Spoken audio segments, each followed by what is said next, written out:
In most countries, the citizens know who they're at war with. But here in the United States, it's sometimes a little difficult to keep track of who we're bombing at any given moment. Do you know how many countries the U.S. is currently bombing? I have no idea. No. A few? 40 in between 50. I think one or two. I don't know.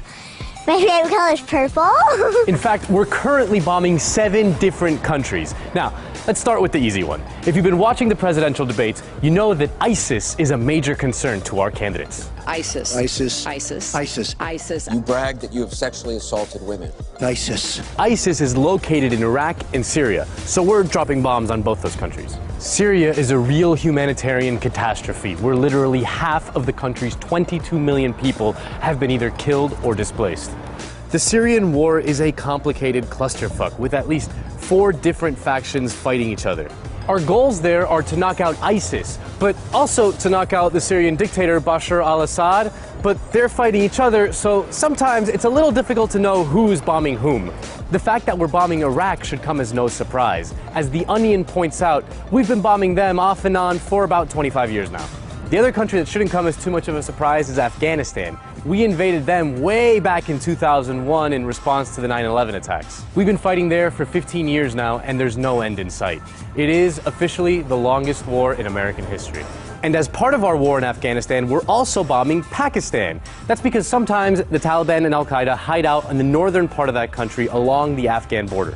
Now is where things start to get a little bit more complicated. We're also bombing a country called Yemen.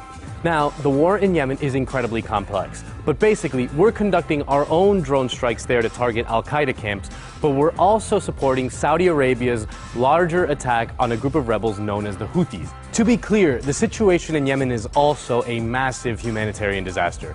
According to the UN, 80% of the Yemeni population is in desperate need of humanitarian aid to meet even its most basic needs. There is evidence that the Saudis are deliberately targeting civilians. According to The Guardian, more than 1/3 of all Saudi-led air raids on Yemen have hit civilian sites, such as school buildings, hospitals, markets, mosques, and economic infrastructure. Just the other day, there was a U.S.-backed Saudi-led airstrike on a funeral that killed 140 people and wounded another 525. According to the Associated Press, in the aftermath of the strike, hundreds of body parts were found strewn in and outside the hall. Rescuers collected them in sacks. The attack turned the funeral into a lake of blood. Another country we're bombing is Libya. Now, you may remember we bombed them way back in 2011 to get rid of their dictator Muammar Gaddafi. But after we got rid of Gaddafi, the country descended into chaos and ISIS was able to move in. So now we're bombing them because we don't like the replacement for the guy that we didn't like. And finally, the 7th country we're currently bombing is Somalia.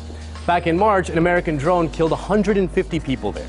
Now, immediately, the Obama administration put out a statement that claimed that every one of those 150 people was a dangerous terrorist from Al-Shabaab, a group that has carried out several attacks within Somalia. No one has independently verified that all 150 people killed were in fact terrorists. The only evidence we do have is from that one statement, from the government that killed them.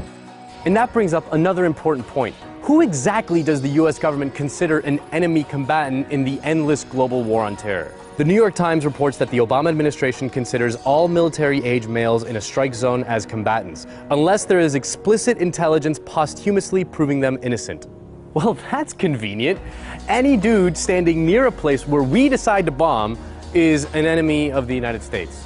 If you really think about it, they're not wrong. So just to recap, since we launched the war on terror after September 11, 2001, we've spent $4 trillion and 1.3 million people have been killed in our combat zones all around the world. So Syria, Iraq, Afghanistan, Pakistan, Yemen, Libya, and Somalia are the 7 countries we are currently dropping bombs at. Oh, and just as a reminder, the number of wars currently authorized by our Congress, 0.